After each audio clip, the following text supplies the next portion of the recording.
爱情穿越小说。对，叫做不负如来不负卿。我们在埃及参观帝王谷那个墓里边一样，在天花板上边有那个天空图，就是大名鼎鼎的西域都护府的所在地。今天我们来到一个很神秘的地方啊，在新疆呢是有6个世界文化遗产，库车呢就占了3个，今天我们就来到其中一个。而且这个地方呢，它比敦煌莫高窟的历史还要再早300多年。然后今天呢，我们还要来见一个人。那么这个人呢，他对我们现代人的影响可以说是深入到了生活中的点点滴滴。那么这个人是谁呢？我们去看一下吧。我们今天来的就是这个克孜尔石窟。这可是中国最早发现的佛教石窟遗址啊！里边现在发现了有300多个石窟，但是开放的好像只有几个。带我们上去看一下，门票是1个人70，走吧。自拍杆不能带上去啊，里面是禁止拍照的，也不能飞无人机，所以到后面，一些讲解的话呢，我们就得用网上的资料了。我们来这个地方特别偏，就是离开库车要走70公里，就我们从库车那里过来走了1个半小时，接近2个小时了。他们说这里是飞天艺术的源头，不但门票上有这个画像，就包括汽车站这里也有飞天艺术的画像。你看前面这座山就是，但是整座山看起来被风化侵蚀得很厉害。对，包括旁边已经开出来的那些洞，听说里边还有很多洞是没有挖掘的。对，还有好几百个洞穴都没挖呢。哦，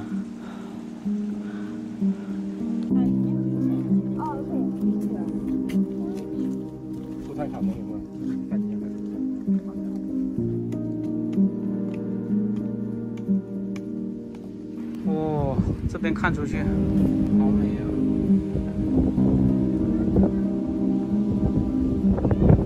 我们参观完这个克孜尔石窟了，感觉特别的震撼，就是里面的壁画画的特别美，就是里面的那壁画的色彩，然后还有那些佛像的形态，特别美。它甚至还把那个立体感都画出来了，还有人体的那个结构。对。但是很可惜的就是它破损太严重了，就包括人为的，有一些宗教冲突，然后还有一些地质方面的原因，比如说地震，然后还有一些就是考古，以前国外的考古队把这些成片的那个壁画给挖回去了。他们说很多壁画现在都保存在德国的博物馆，所以说这边的损毁是比较严重的。而且200多个窟，目前只开放了6个给我们参观，所以看的是比较少的，这方面没那么尽兴。没那么尽兴。但是确实是很震撼啊，就是1700多年前的壁画，就他们说里面描绘的大多数都是佛教里面的故事，他们把这里称作佛教故事的海洋，因为里面每一幅画，包括每一个菱形方块里面描绘的都是一个佛教故事，所以在里面如果你会懂解读的话，就能看到很多佛教故事。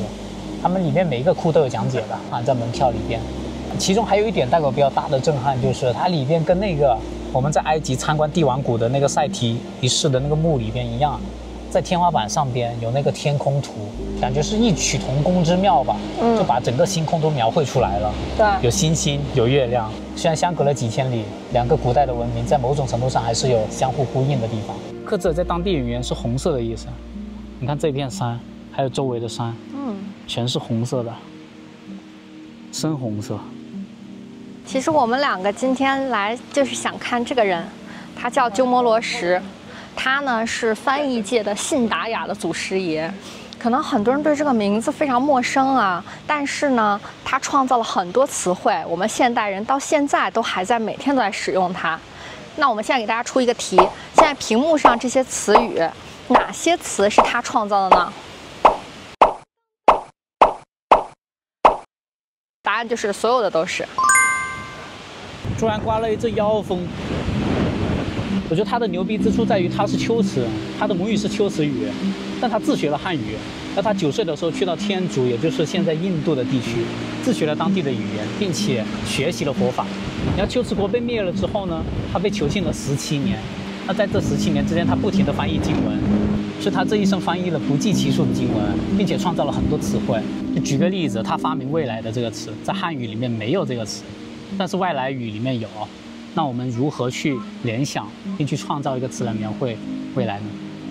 他就很聪明，他想到的是还未来到，所以就创造了未来。那世界呢？它又是怎么创造的？还有智慧，它又是怎么创造的？很多词。你刚刚不是说到那个一花一世界一叶一菩提吗？我突然想到一件事儿，就是我记得我小学的时候，那个时候在我们家看到一本书，就是我妈那时候看的，然后那个书的封面就叫一花一世界一叶一菩提，然后当时我只是觉得这句话很美啊，就很文雅，但是我并不知道它什么意思。但是长大了以后，你会突然顿悟，就是这是一句多么优雅，然后又有深意的一句话。它字面意思虽然是说，就是一朵花就是一个世界，然后一片叶子就是可能通过它的脉络，你就能看到它的前世今生。但其实他想表达的意思是说，每片叶子、每朵花、每个人，它都是独一无二的。就是你要接受自己的独特性，但是你也要尊重个体的差异性，就其他人也有他独特的地方。对，所以其实我们尊重每个人的不同。对，尊重每一个人的不同，就是我是觉得人尊重别人，就不要去随意评价别人的喜好或者是他们的外貌或者喜好。对，好大风啊！天哪，受不了了。所以鸠摩罗什他翻译这句话的时候，他其实是结合了自己的理解，一定是这样的，描绘出来了。对，所以他一直影响到了你，也影响到了我们现在的每一个人。对，他真的是影响了所有的人，只是大家没有意识而已。他真的是一个很伟大的翻译家，佛经四大翻译家。对，克孜石窟呢，因为是丝绸之路上很重要的一站，然后呢，鸠摩罗什呢也是丝绸之路上很重要的一个传经人，对，所以就把他的雕像放在这儿了，为了纪念他嘛。对，你记得不？那个埃及的拉美西斯二世，有人给他写了一个穿越小说，叫做《法老的宠妃》。对啊，鸠摩罗什也有人以他为原型写了一部穿越小说。哦，而且都是爱情穿越小说。对，叫做《不负如来不负卿》。对。是因为他们的影响太深远了，他们两个都是很牛逼的人。还有一个原因就是因为他俩都大帅哥，就仪表堂堂，然后不给他们编点爱情故事，觉得有点对不起他们的外貌。就是又帅又有才嘛。对。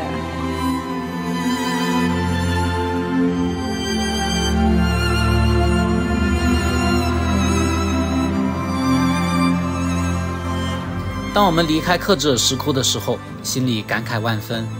这一片片红色的山崖背后，诞生过这么多璀璨的文明，我们却只能看到它们原来1/1000的模样。虽然龟兹文明已经消失在这一片血红色的沙石当中了，但是他们留下的那些斑驳的壁画，还有那些动人的文字，仍然诉说着这里曾经的故事。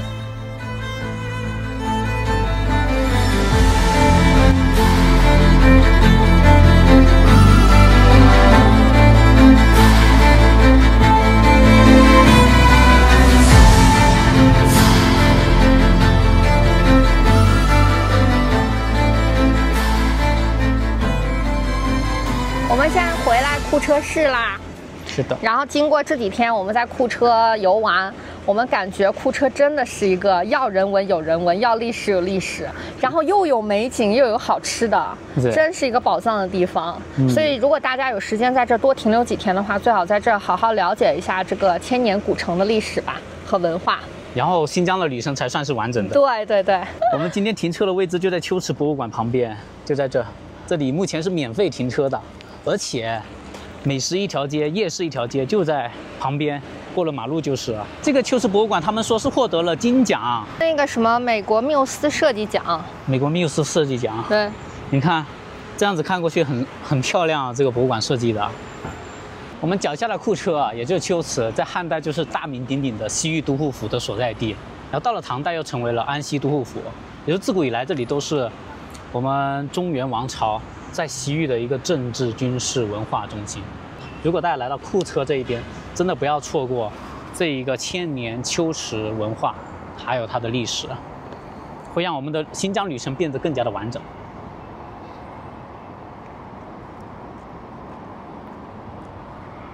大家有没有发现，半斤变胖了，胖了好多？因为我花了2个小时的时间给它洗了一场澡。就把它给洗得白白胖胖的了，掉毛蓬松的，不错。但是掉毛也变得更加厉害了，每次洗完都掉。对啊，我们接下来要去阿克苏了啊，去圆萌萌，不你去圆萌萌的梦，《西游记之梦》。对，我们去阿克苏看看萌萌的梦在哪里啊？走，走吧。